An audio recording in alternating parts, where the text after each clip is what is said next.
ओम नमोस्तु नमोस्तु नमोस्तु नमो ओरियंताणं नमो सिद्धाणं नमो ऐरियाणं नमो वज्रायणं नमो लोये सहस्रावणं ओंकारबिंदु संयुक्तं नित्यं ध्यायन्ति योगिनः कामदं मोक्षदं चैव ओंकाराय नमो नमः।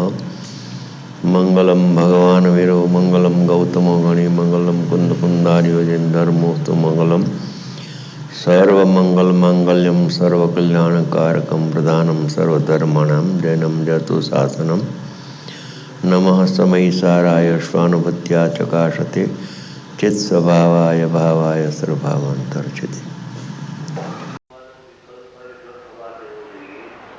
અને જો વિકલ્પ છે તો એવા વચન બોલવા જોઈએ જે સદા સ્વ પરને હિતકારી હોય, અમૃત સમાન વિષ્ટ નામ મધુર હોય અને સત્ય હોય, બીજાનું મન દુભાય એવી વાણી નાની હોતી નથી. સમ્યક જ્ઞાન તે ઉત્કૃષ્ટ જ્ઞાન છે. એવા સમ્યક જ્ઞાનના ધારક મુનિઓને ઉત્તમ સત્ય હોય છે. એટલે મુનિઓને સત્ય વચન બોલવું ને મિથ્યા દ્રષ્ટિને ચૂકવું વચન બોલવાની છૂટ છે એમ છે નહીં. ઉત્તમ સત્ય તે સમ્યક ચારિત્રનો એક પ્રકાર છે.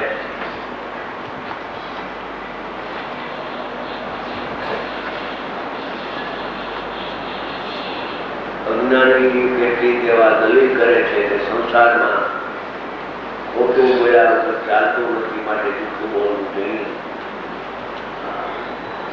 એ શુદ્ધ આત્માનો અપરાધ કરે છે. જૂઠું બોલવાથી ખોટું બોલવાથી કાર્ય સિદ્ધિ થાય છે એ માન્યતા તદ્દન વિપરીત છે. જે કાળે જે સમયે જે પર્યાય થવાની તે થાય થાય છે. જૂઠું બોલવાથી કઈ ફેરફાર થાય છે પદાર્થના પરિણામમાં એમ છે નહીં. ઉત્તમ સમ્યક ચારિત્રનો એક પ્રકાર છે. જેને સમ્યક જ્ઞાન ન હોય અને આત્મા પરનું કરે, પુણ્યથી ધર્મ થાય, ઈશ્વર જગતના કરતા છે, સત્ય ધર્મ છે. અને અસ્થિરતાને લીધે જ્યારે વિકલ્પ ઉઠે ત્યારે પોતાને અને પરને હિતકારી સુખકારી એવા સત્ય તથા પ્રિય વચનો બોલવાનો રાગ તે વ્યવહારે ઉત્તમ સત્ય ધર્મ છે. તેમાં જે રાગ નથી, પણ તે વખતે કેટલો વિતરાગ ભાવ છે તેટલો ધર્મ છે. વાણી બોલાય કે ન બોલાય એ તો જળ પરમાણુઓની સ્વતંત્ર અવસ્થા છે. આત્મા તેનો કરતા નથી. તેનો આત્મા મુનિરાજનો એમાં છે. વાણી બોલાય ત્યારે મુનિ થાય ત્યારે એનો કરતા ન થાય. પેલા અજ્ઞાન અવસ્થામાં એ વાણીનો કરતા હશે. અજ્ઞાન અવસ્થામાં પણ વાણીનો કરતા આત્મા નથી, છતાં પોતે માને છે કે હું વચન બોલું છું એ તો એનું મિથ્યા જ્ઞાન છે. આત્મા તેનો કરતા નથી. આત્મા વાણીનો કરતા નથી. જેને આત્મા કહેવામાં આવે એ તો વાણીનો કરતા નથી. તો પછી હું આત્મા છું એમ જેને શ્રદ્ધા જ્ઞાનમાં આવે એને વાણીનું કરતું તો દેખાતું નથી. વાણીનો કરતા આત્મા છે એમ જે માને, કરતો તો નથી પણ કરું છું એમ માને, તે અજ્ઞાની છે. એ આત્માનો નિરાધક છે. તેને સત્ય ધર્મ હોય નહીં. પ્રશ્ન: જો વાણીનો કરતા આત્મા નથી તો મુનિઓએ સત્ય વચનો બોલવા એમ આચાર્ય દેવે શા માટે કહ્યું? જો બોલી શકતો જ ન હોય તો સત્ય વચન બોલવા એમ શા માટે વચન આવ્યું? આવું ઉત્તર: સમ્યક જ્ઞાન પૂર્વક સત્ય બોલવાનો ભાવ હોય ત્યારે જો વાણી નીકળે તો તે વાણી સત્ય જ હોય એવો મેળ બતાવવા માટે, નિમિત્ત નૈમિત્તિક સંબંધો મેળ બતાવવા માટે નિમિત્તથી કહેવાય કે મુનિઓએ સત્ય બોલવું. તેમાં એવો આશય છે કે મુનિવરે તે આત્મ સ્વરૂપમાં સ્થિર રહીને વાણી તરફનો વિકલ્પ ન થવા દે, અને જો વિકલ્પ થાય તો અસત્ય વચન તરફનો અશુભ રાગ ન થવા દેવો. પરંતુ આત્મા જળવાણીનો કરતા છે એમ કહેવાનો આશય નથી. વાણી બોલાય કે ન બોલાય તેનો કરતા જીવ નથી. વાણીનો કરતા કોણ છે? જીવ નથી. તો કે વાણી એ પૂતગલની અવસ્થા છે, માટે પૂતગલ એનો કરતા છે. ભાષા વર્ણના જે છે એનો કરતા પૂતગલ છે, જીવ નથી. અજ્ઞાની હો કે જ્ઞાની હો, કેમ કે એક પરિણામના બે કરતા ન હો. વાણી વચનના વ્યવહારને પૂતગલ પણ કરે અને ભગવાન આત્મા પણ એ વાણીને કરે એમ ત્રણ કાળમાં બનતું નથી. છતાં જે માને તે આત્માનો વિરાટક અપરાધી છે. વાણી બોલાય તેનો કરતા જીવ નથી. જ્ઞાની પોતાને વાણીનો કરતા માનતા નથી, એનો જાણનાર સ્વયં જાણે છે. એનો જાણનાર એમ પણ વ્યવહાર છે, એટલે કરતા નથી પણ એનો જ્ઞાતા છે. એમ કરતા બુદ્ધિ છોડાવવા માટે એ જ્ઞાનનું જ્ઞેય છે એમ કહેવામાં આવે છે. ખરેખર તો જ્ઞાન જ ગણાય છે, વાણી પણ ગણાતી નથી. પોતાને વાણીનો કરતા માનતા નથી અને સત્ય બોલવાનો વિકલ્પ થાય તેના પણ સ્વામી જ્ઞાની થતા નથી. સત્ય બોલવાનો શુભ રાગ, એ શુભ રાગનો સ્વામી આત્મા નથી. એ શુભ રાગનો સ્વામી પ્રથમથી પૂતગલ છે. પૂતગલ જેનો સ્વામી છે એવું વાક્ય છે આગળ. તેઓ વાણી અને વિકલ્પ રહિત ચિદાનંદ સ્વભાવને પોતાનું સ્વરૂપ માનીને આદરે છે. તેથી શ્રદ્ધા અને જ્ઞાન અપેક્ષાએ તો ચોથા સ્થાને ધર્માત્માને પણ ઉત્તમ સત્ય વગેરે ધર્મ હોય છે. વસ્તુ સ્વરૂપ જેવું છે તેવું સત્ય જાણવું, વસ્તુ સ્વરૂપ જેવું છે તેવું સત્ય જાણવું તે ધર્મ છે. જેવું છે તેવું સત્ય વસ્તુ જાણ્યા વગર સત્ય ધર્મ હોઈ શકે નહીં. સમ્યક જ્ઞાનથી વાણી વિકલ્પો રહી આત્મ સ્વરૂપને જાણ્યા પછી તે સ્વરૂપમાં સ્થિરતા કરવી, તેમાં ઉત્તમ ક્ષમાથી દશે ધર્મો આવી જાય છે. સત્ય બોલવાનો ઉપદેશ આદિના વિકલ્પ છે તે વ્યવહાર ઉત્તમ સત્ય છે. સત્ય બોલવાના વિકલ્પને કે વાણીને જ્ઞાની પોતાનું સ્વરૂપ માનતા નથી. વિકલ્પ પણ મારો નહીં, વાણી પણ મારી નથી. હું વિતરાગ ભાવનો કરતા છું. ઈચ્છા કે ભાષાનો હું કરતા નથી. વિતરાગ ભાવ મારું કાર્ય છે ને હું એનું કરતા છું. પણ ઈચ્છા કશાય કે ભાષા પૂતગલની અવસ્થા એનો હું કરતા નથી ને તેવો મારું કર્મ નથી. હું કરતા ને વિતરાગ ભાવ મારું કર્મ છે, પણ ભાષા કે વિકલ્પ કે કર્તાનું કાર્ય નથી. એ તો જ્ઞાતાનું પ્રેમમાં જાય. હવે એવી ચારિત્ર દશા પ્રગટ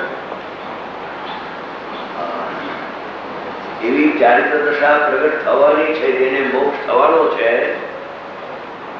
એને નિશંક ચારિત્ર દશા આવે છે.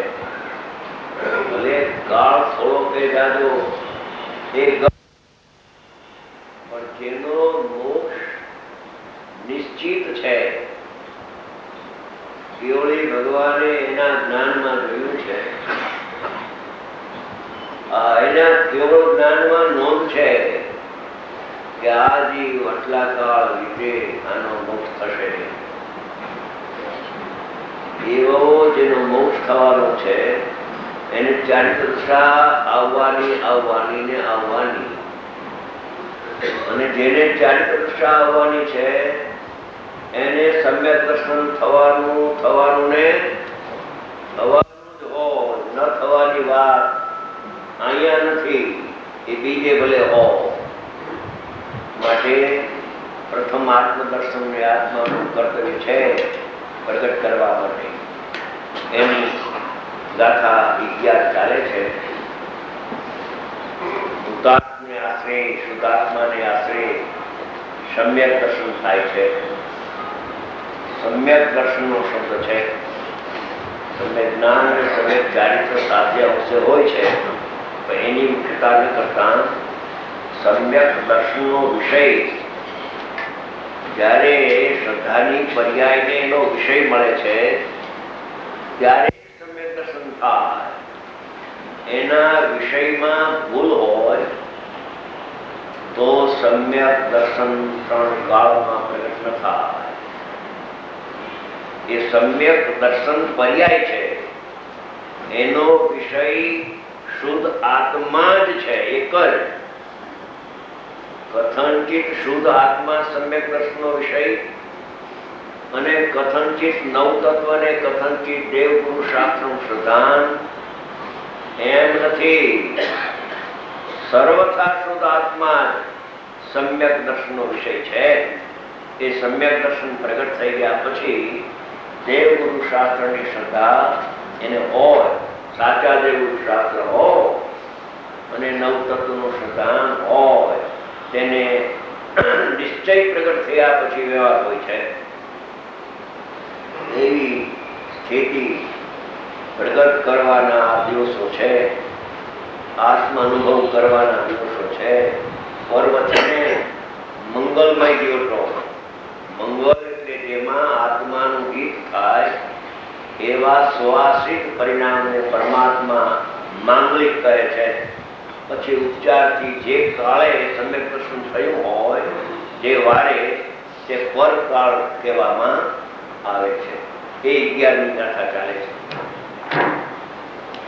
સમ્યક દર્શન ન થવાનું કારણ જીવને વ્યવહારનો પક્ષ છે. વ્યવહારનો પક્ષ છૂટ્યા વિના નિશ્ચયનો પક્ષ આવી શકતો નથી. અને નિશ્ચયનો પક્ષ જેને આવે તેને પક્ષાતિક્રાંત થાય એવો પક્ષ લેવો.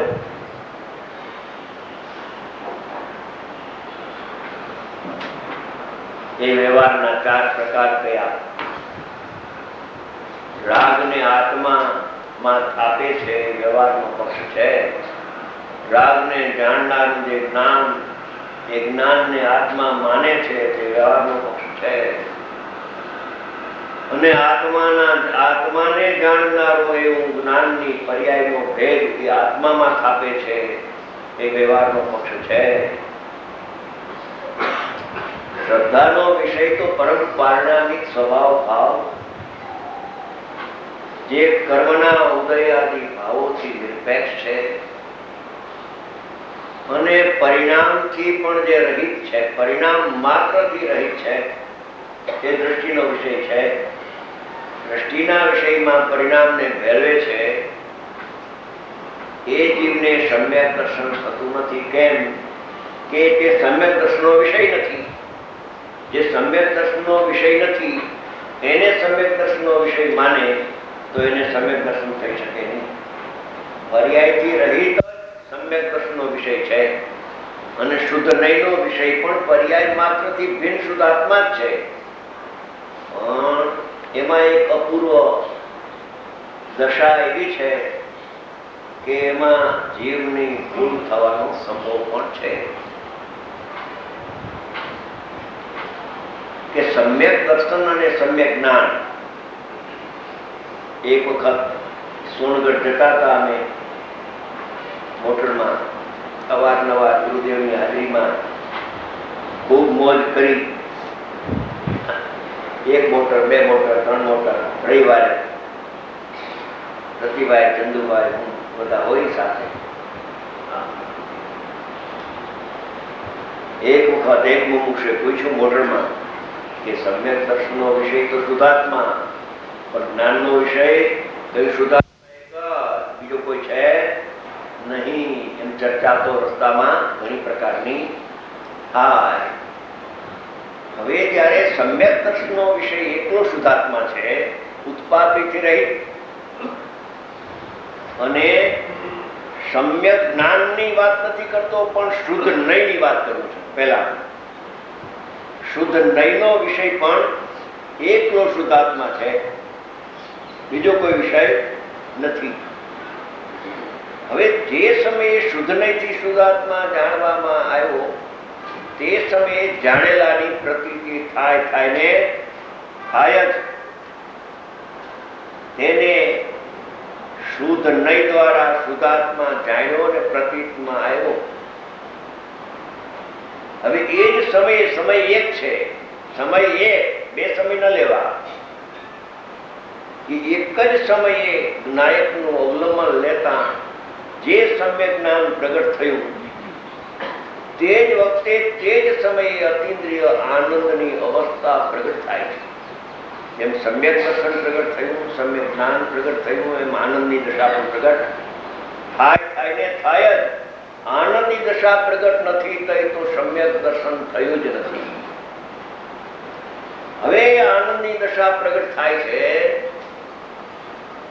એ પર્યાયને જાણનારું જ્ઞાન પણ પ્રગટ થાય છે. દ્રવ્યને જાણનારું જે જ્ઞાન પ્રગટ થયું, તે સમયે આનંદને જાણનારું, અભેદને જાણનારું જ્ઞાન પ્રગટ થાય.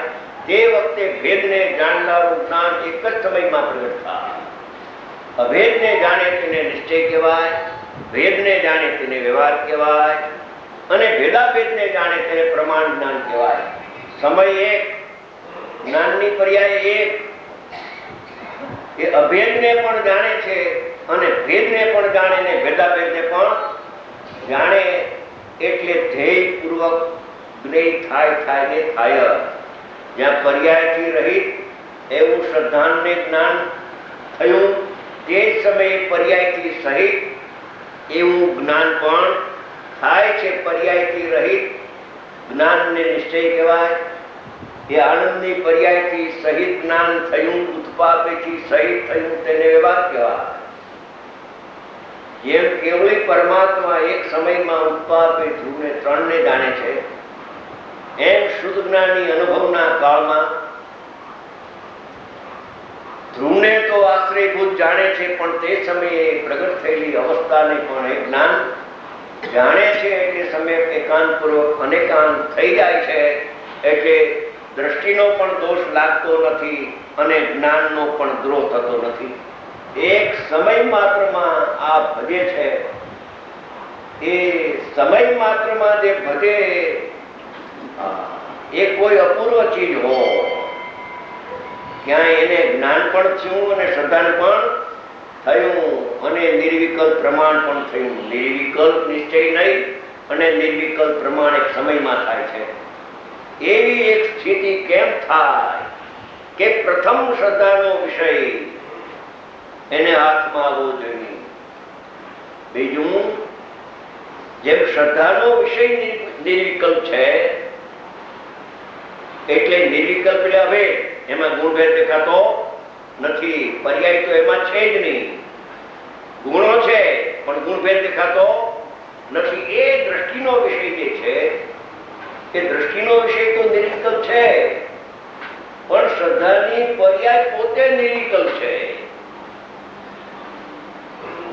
શ્રદ્ધાની પર્યાયમાં સ્યાદવાદ નથી અને જ્ઞાનમાં સ્યાદવાદ પ્રગટ અનુભવના કાળે થાય. જો સ્યાદવાદ પ્રગટ ન થાય તો એ અન્યમતિ છે, સ્વમતિ નથી. પણ આ બધું નિર્વિકલ્પ ધ્યાનના કાળમાં આવી નિધિ ને રીધિ બધી નિર્વિકલ્પ ધ્યાનમાં પ્રગટ થાય છે. એ નિર્વિકલ્પ ધ્યાનનો વિષય નિર્વિકલ્પ છે. અભેદ સામાન્ય સંકોચ એક નાયક ભાવ. અને એ શ્રદ્ધાનો વિષય શ્રદ્ધાને મળે છે, રુચિનો વિષય રુચિને મળે છે, પ્રતીતિનો વિષય પ્રતીતિને મળે છે. ત્યારે શ્રદ્ધા એટલી બળવાન છે કે ઉપયોગ અભિમુખ થઈ જાય છે. જેટલી શ્રદ્ધા બળવાન છે એટલું જ્ઞાન બળવાન નથી. કેમ કે શ્રદ્ધા નિર્વિકલ્પ છે અને જ્ઞાન સવિકલ્પ છે. શ્રદ્ધા એકને વિષય કરે છે અને જ્ઞાન ત્રણને વિષય કરે છે. અભેદને, ભેદને ને ભેદા ભેદને. એટલે જેટલી શ્રદ્ધા બળવાન છે એટલું જ્ઞાન બળવાન નથી. એ જ્ઞાનમાં કથનચિતપણું છે પણ શ્રદ્ધામાં કથનચિતપણું નથી. એક વખતનો બનાવ છે. સોનગઢમાં પૂજ્ય ગુરુદેવ બિરાજમાન હતા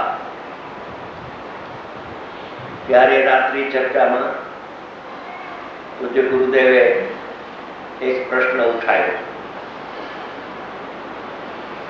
કે આ ભગવાન આત્મા છે એમાં નવ તત્વનો અત્યંત અભાવ છે એમ ક્યાં જાણવામાં વાંચવામાં આવ્યું છે પણ ક્યાં છે એ યાદ આવતું નથી. એમ શિષ્યોની પરીક્ષા કરવા માટે આટલી વાત મૂકી. કોઈએ જવાબ આપ્યો નહીં. એ વખતે બાબુભાઈ દેવડી બેઠા હતા ત્યાં. બીજે દિવસે મુંબઈ આવ્યા. હું એ વખતે મુંબઈ હતો. રાત્રે મારે ઘરે આવ્યા અને કહ્યું કે ભાઈ ગુરુદેવને વિકલ્પ પૂછો છે. શું વિકલ્પ પૂછો છે ભાઈ? ગુરુદેવે એમ કહ્યું હા કે આ દ્રષ્ટિનો વિષય ભગવાન આત્મા છે એમાં નવ તત્વનો અત્યંત અભાવ છે. કથનથી દબાવ નહીં. આ જે ભેળસેળ કરે છે ને શ્રદ્ધા અને જ્ઞાનને એટલે બરાબર સમજી શકાતું ગોટાળો થઈ જાય, અટપટું લાગે છે. ત્યારે મને કે તો ગુરુદેવને વિકલ્પ આ પ્રકારે પૂછ્યો છે. મેં તો ભાઈ આટલો સમય આડસી ગાથા વાંચો એમાં અત્યંત અભાવ નવ તત્વનો લખ્યો છે. વાંચ્યું એને ટેલિફોન ઉપાડ્યો. ક્યાં ટેલિફોન કરવો છે ભાઈ? કે સોનગઢ ટેલિફોન કરવો છે કે આ આડત્રીસ ગાથામાં લખેલું. અરે ભાઈ તમે ગુરુદેવને સમજી શકતા નથી. ગુરુદેવ તો એક એક ગાથા ને એકો એક ભાવ એના ભાવમાં ખોડાઈ ગયેલા છે. એ તો શિષ્યોની પરીક્ષા કરવા માટે જ્ઞાની કોઈ વખતે એવી વાણીનો પ્રયોગ કરે. અત્યંત અને કથનચિતમાં મોટો ફેર છે. સોનાનો ભાવ પૂછે. શું સોનાનો ભાવ છે? સાંજે બધા બેઠા હતા, હળવી ચર્ચા થાય. જમીને આવ્યા હોય પોતે બેઠા હોય ઓસરીમાં, હળવું વાતાવરણ હોય તો આ કે સોનાના શું ભાવ છે? તો એક ભાઈએ કીધું સોનાના 105 ભાવ છે. અરે ભાઈ અમારે એ ભાવનું ક્યાં કામ છે? અમે સોનાનો ભાવ પૂછીએ છીએ. સોનાનો ભાવ પીળો ને ચીકણો હોય, એનો 105 ભાવ ન હોય.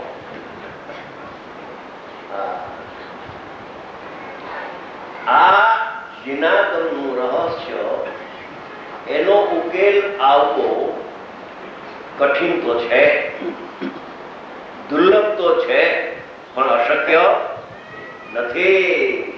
એ જ્યાં સર્વથા અને અત્યંતની વાત આવે છે ત્યાં જીવો ચમકી ઉઠે છે. જ્યાં એના હિતની વાત આવી, અત્યંત અને સર્વથા અમૃત જેવું વચન, ત્યાં એને એકાંતની ગંધ લાગે છે. ઈમાં એકાંતની ગંધ લાગે છે અને ભીમાં એને ઠીક લાગે છે. કથનચિત શુદ્ધ અને કથનચિત અશુદ્ધ. કે ભાઈ એ પ્રમાણની અપેક્ષા એ પરસ્પર સાપેક્ષ ત્યાગવાદ કથનચિત જ્ઞાનની અવસ્થામાં સવિકલ્પ જ્ઞાનમાં છે. શ્રદ્ધાની પર્યાય એને કબૂલ કરતી નથી. એ તો અત્યંત અભાવ જ છે. ચાર ભાવનો અત્યંત અભાવ છે સ્વભાવમાં. ક્ષાયિક ભાવના સ્થાનો ભગવાન આત્મામાં નથી તો રાગ અવદયિક ભાવના સ્થાનો આત્મામાં ક્યાંથી હોય? એ અત્યંત અભાવની જ્યાં વાત આવે છે ત્યાં જીવોને એમ લાગે કે આ તો જાણે એકાંત છે, એકાંત છે. ડાડું પાડે ગુરુદેવ કહેતા હતા, ગુરુદેવને શબ્દો એકાંત છે, એકાંત છે. એમ જગતના જીવો આત્માના અજાણ છે આત્માના તો અજાણ છે, પણ એને સાચી વાણી પણ કાન ઉપર પડતી નથી. એવા જીવો એકાંત એકાંત બાપુ. નિશ્ચયની વાત એટલે સત્ય છે. આ ગુરુદેવના શબ્દો, નિશ્ચયની વાત એટલે સત્ય છે. આ શ્રદ્ધાની પર્યાયમાં અત્યંત ભાવ છે. તે સમયે જ્ઞાન પ્રગટ થાય છે. કથનથી ભિન્ન ભિન્ન જાણે છે. શું કહ્યું? જે સમયે શ્રદ્ધામાં બળ આવ્યું કે પરિણામને કરતો નથી ને પરિણામને જાણતો પણ નથી, એમ શ્રદ્ધાનું બળ આવતા અભિમુખ પર્યાય થાય છે, આત્મામાં અનુભવ થાય છે. ત્યારે જ્ઞાન પ્રગટ થયેલું એ સમ્યક દર્શન જ્ઞાન ચારિત્રના પરિણામનો કથનચિત કરતા ન કરતા એવું જ્ઞાન એક સમયમાં થાય છે. પક્ષ નથી, કરતા કરતાનો પક્ષ છૂટી જાય છે. આત્મા કરતા છે કે કરતા નથી, એમ ચિત્ત સ્વરૂપ જીવ વિશે બે નયોના બે પક્ષપાત છે. પણ તત્વવેદી એટલે આત્માનો અનુભવી તો એમ જાણે છે કે ચિત્ત સ્વરૂપ જીવ તો ચિત્ત સ્વરૂપ છે, એને કોઈ પણ પ્રકારનો દોષ લાગતો નથી. પણ શ્રદ્ધા અને જ્ઞાનની પર્યાયના વિષયોમાં અને ઉપાદેય વિષયમાં અને જાણવાના વિષયમાં, અહીંયા ઉપાદેયનું કથન છે કે અહીંયા જાણવાની વિવક્ષાનું કથન છે, એ બેના વિભાગો પાડે તો સમજી શકાય એવું છે. નહીંતર મૂંઝવણ થાય, મૂંઝવણ અંદર અંદર એની ગયા છે. આ પાછળથી અમારા શિષ્યો મૂંઝાય નહીં એટલે ખુલાસા બધા કરતા ગયા છે. અને જ્ઞાન ગોષ્ઠી રાજકોટે ગુજરાતીમાં બહાર પાડ્યું, એમાં ખુલાસો છે. ને બીજી આવૃત્તિ ડિમાન્ડ ઘણી છે એટલે બીજી આવૃત્તિ પણ બહાર પડે, થોડા વખતમાં પડે છે. જેમાં લગભગ 650 પ્રશ્નોના ઉત્તરો છે.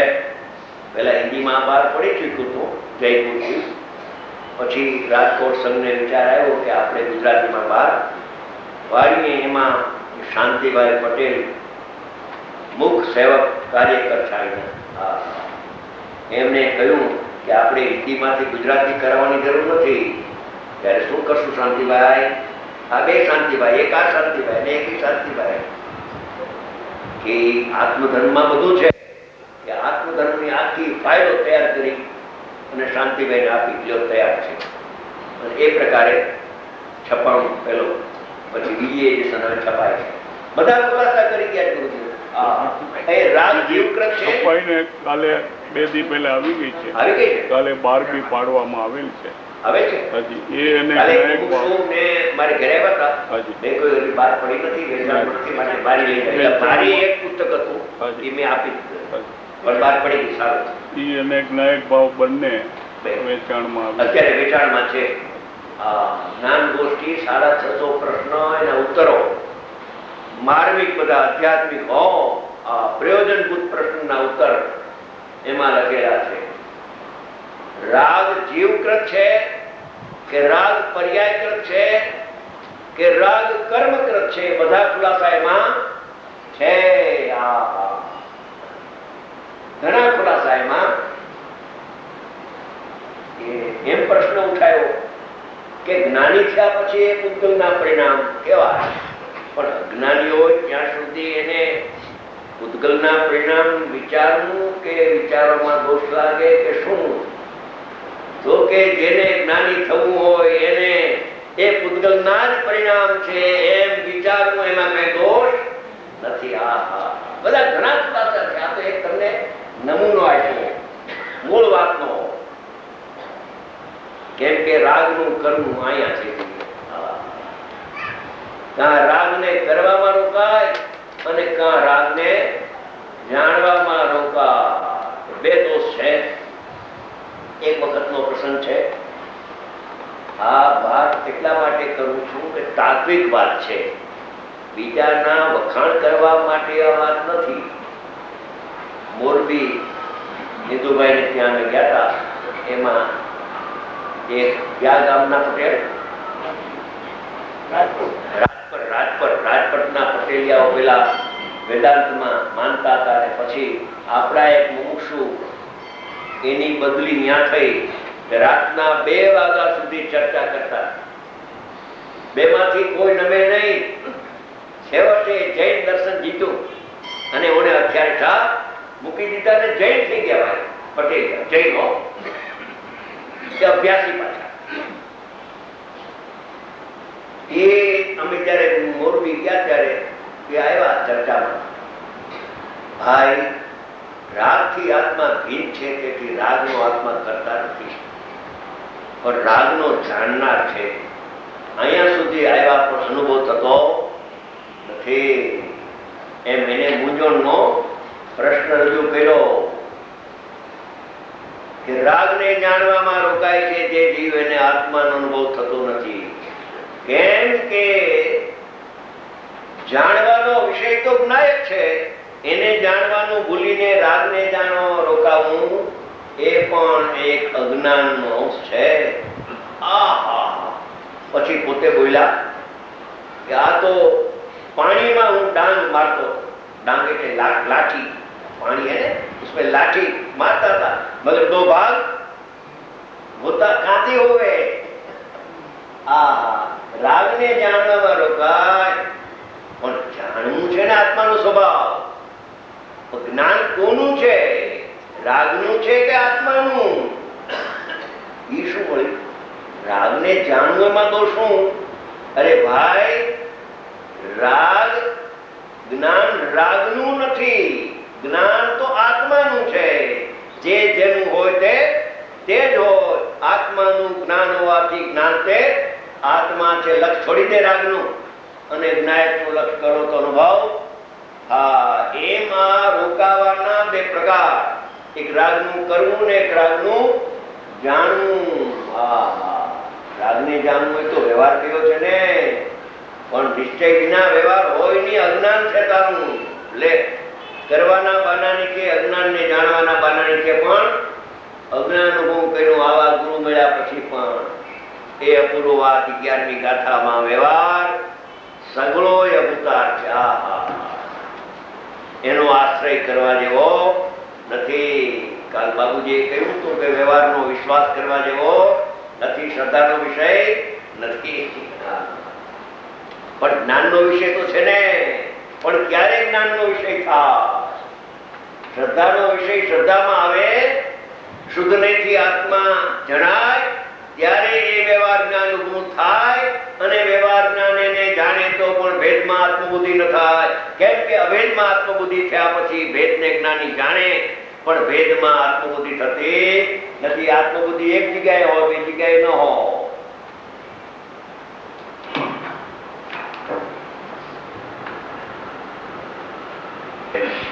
પાણીનો દ્રષ્ટાંત હતો. એવી રીતે પ્રબળ કર્મના મળવાથી, કર્મ એટલે રાગ, કર્મ એટલે ભાવ કર્મ, એના મળવાથી જેનો એટલે આત્માનો સહજ સ્વાભાવિક અપ્રતિમ એક જ્ઞાયક ભાવ ચિરોભૂત થઈ ગયો છે. દ્રષ્ટિ રાગ ઉપર પડી છે એટલે રાગથી ભિન્ન ભગવાન આત્મા પ્રગટ વિદ્યમાન થતો હોવા છતાં પણ એની નજરમાં આવતો નથી. રાગનો પ્રેમી બની ગયો છે એટલે એને ભગવાન આત્મા તે જ સમયે રાગથી ભિન્ન વિદ્યમાન જ્ઞાયક તત્વ વિરાજમાન છે. એ અશુદ્ધ અંશ પર્યાયમાં છે તે વખતે શુદ્ધ આત્મા એનાથી ભિન્ન બે પ્રગટ છે. એક પ્રગટ અને એક અપ્રગટ હોય તો ભેદ જ્ઞાન ન થાય. બે અંશ પ્રગટ છે. જ્ઞાયક તત્વ પણ પ્રગટ છે અને રાગ પણ વર્તમાનમાં પ્રગટ થાય છે. એક પ્રગટ છે ને એક પ્રગટ થાય છે. એ બે અંશ છે વર્તમાનમાં, પણ એની નજર રાગ ઉપર છે. તેથી ભગવાન આત્મા એની દ્રષ્ટિમાં આવતો નથી, હોવા છતાં દેખાતો નથી. દેખાય છતાં પણ એને દેખતો નથી. જણાય છે પણ એને જાણતો નથી.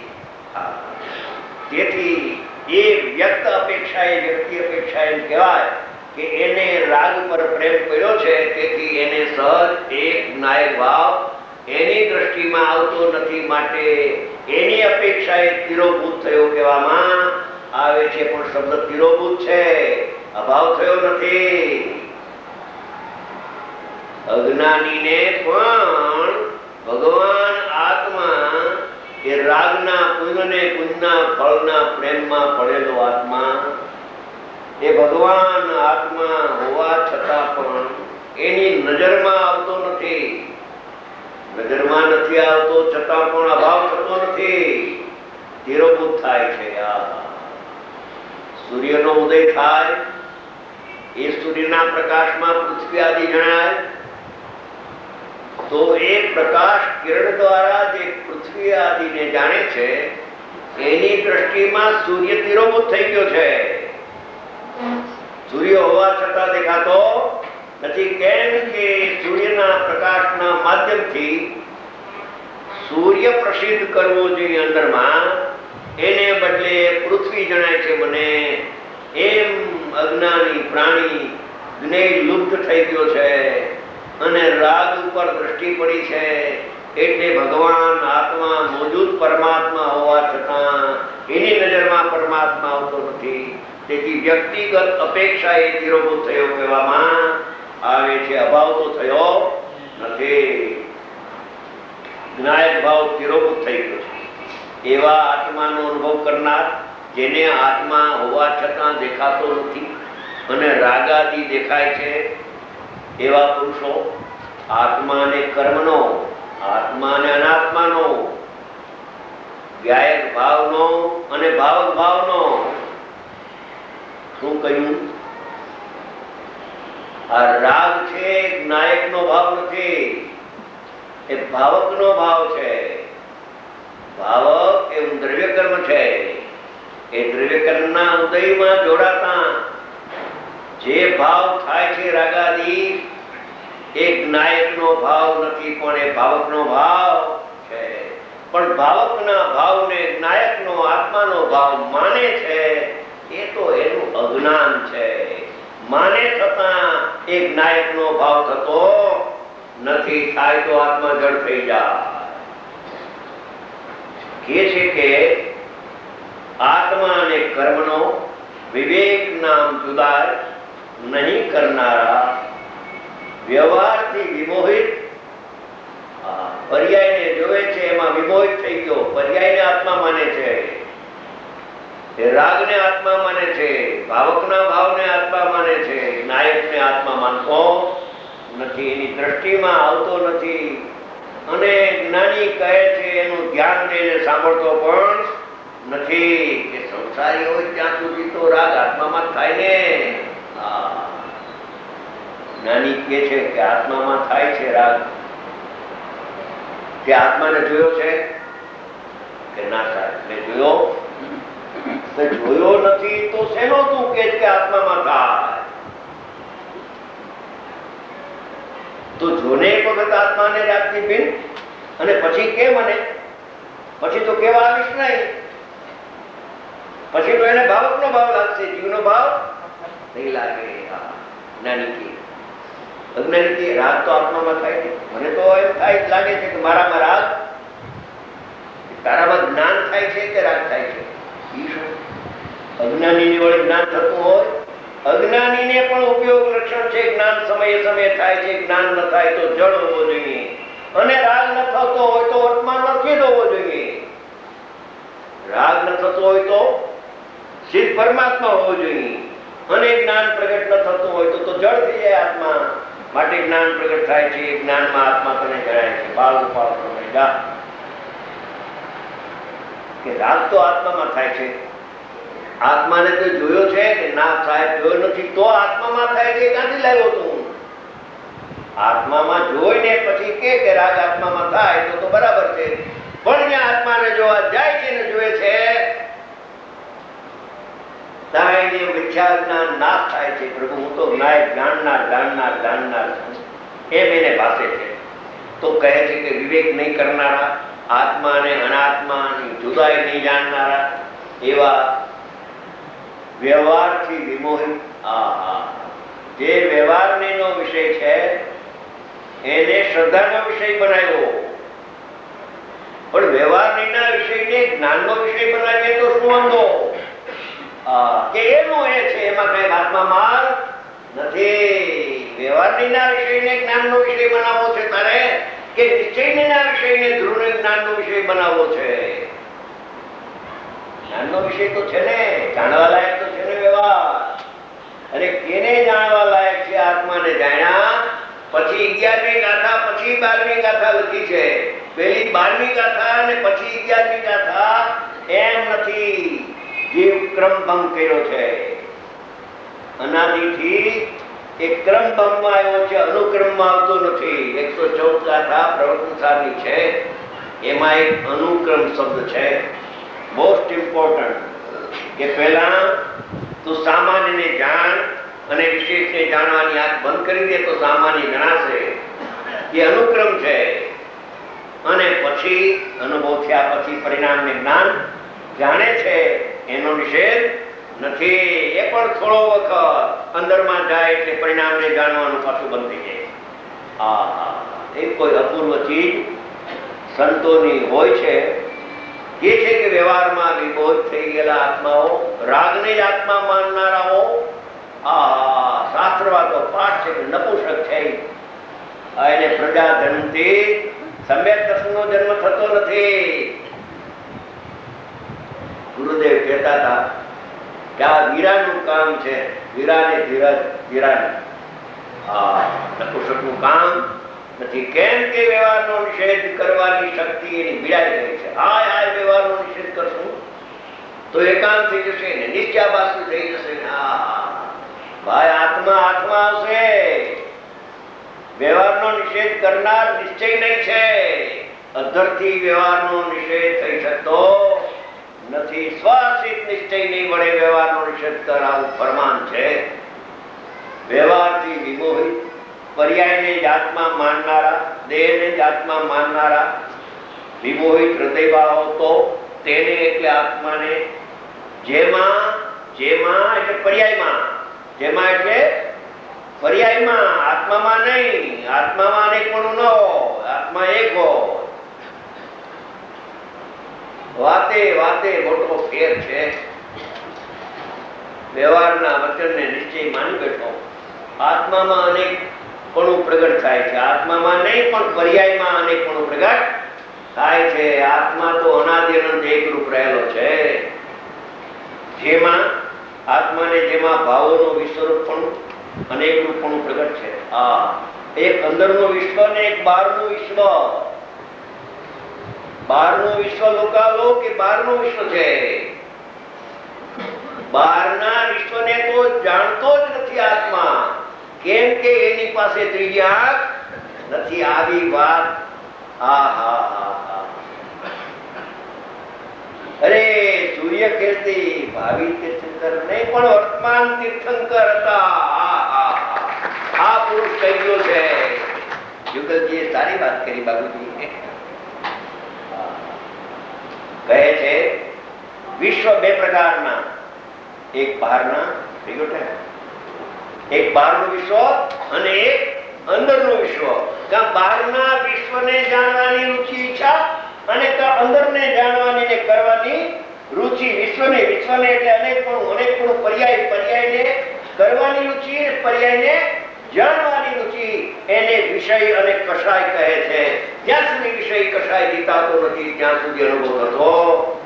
ફરમાઓ, તમે થોડા બોલો.